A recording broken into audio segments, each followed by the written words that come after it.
Hey there, Lysandra Everett here, and I wanted to shoot this video today. This is really kind of a, I don't know if you want to call it confession time or what, but um, one of the, I've just really not been at peace lately, and I guess usually when I'm not at peace, I'm going through some growing and some changes. So the not being at peace is not really fun, but I know that when I come out on the other side, I am going to be a better person. But one of the things that spoke to me is that God has simply said to me that I'm not going to have more until I'm happy where I am. Today I went to a women's Bible study group at my church, and it's a new church, and so I wanted the chance to really get out and connect with other women in my community and just really get to know some people. And we were talking about the sermon that my pastor just gave this past Sunday, and I did a video on that. I'll link that so you can check it out. But one of the things that we went over today too was talking about Mary and Martha when Jesus came over for dinner, and Martha was really wrapped up in all of the little stuff, all the details and stuff, right? And she was kind of ticked that Mary was sitting down at Jesus' feet, seemingly doing nothing. But Jesus said to her that Mary made the best choice. But what this meant to me is that I've just not been at peace with where I am. And I have a wonderful husband, I have two great children, I got a nice house, I got cars, I got stuff, I have everything I need. I don't want for anything, but still there is a need for something different, something more. So I've been mad that I'm getting up early in the morning fixing my husband's lunch without so much of a thank you.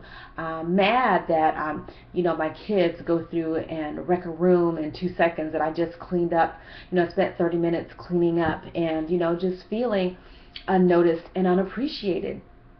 But what God spoke to me is that if I can't be happy doing those small things, then why would he give me something better? Why do that? That would be a waste of time.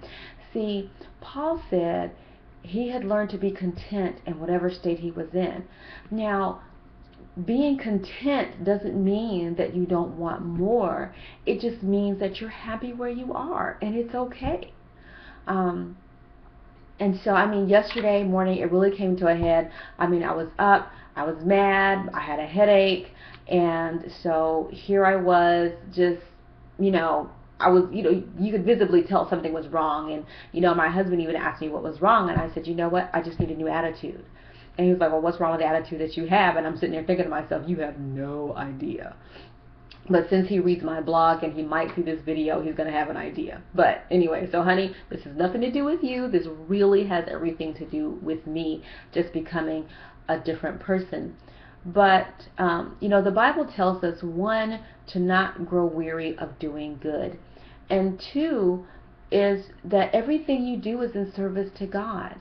And it doesn't matter what it is. You serve God, not man. So, if I was fixing Jesus' lunch, would I be ticked off? No, I would not. If I was cleaning up after Jesus, would I be mad about that? No. And so what that said to me was, what? I need to change my attitude and learn that even though this is not where I want to be, I can be happy. I can be happy just, I don't even like the word just, okay, because that to me means something menial, just. But I can be happy being a wife and a mom. I can be happy cleaning up after my kids, even though they turn around and mess stuff right back up. I can be happy, fixing lunch and just being the house servant. And and sometimes it's hard. It is really hard to be when you feel like you are the family do girl. It's like, I need this, I need that, I need this. I'm like, hey, has anybody stopped to ask, what do I need?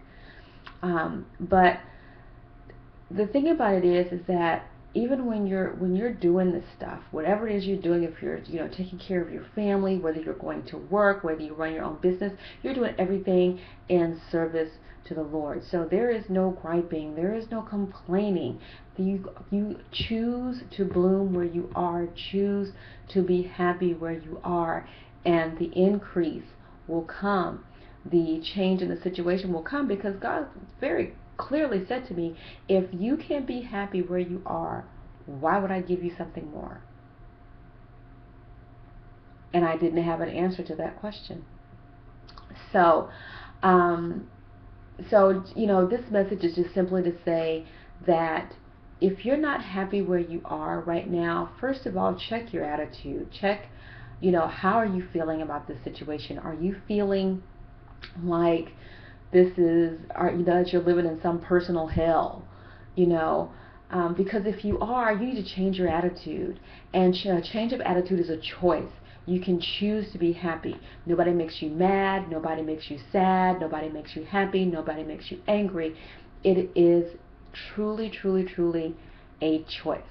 So from this point, I choose to be happy, even when it gets tough, because it does. It gets hard. I'm not saying it's a walk in the park, but I choose to be happy. I choose to do these things for my family because I love them. And it's not whether or not they appreciate it. It's not whether or not they see it. It's, that God sees it. And that is the important thing.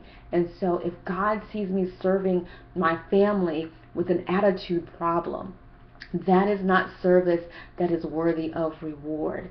That is not service at all. That is just being gripey, for lack of a better term, just being miserable. So I think I've rambled on long enough.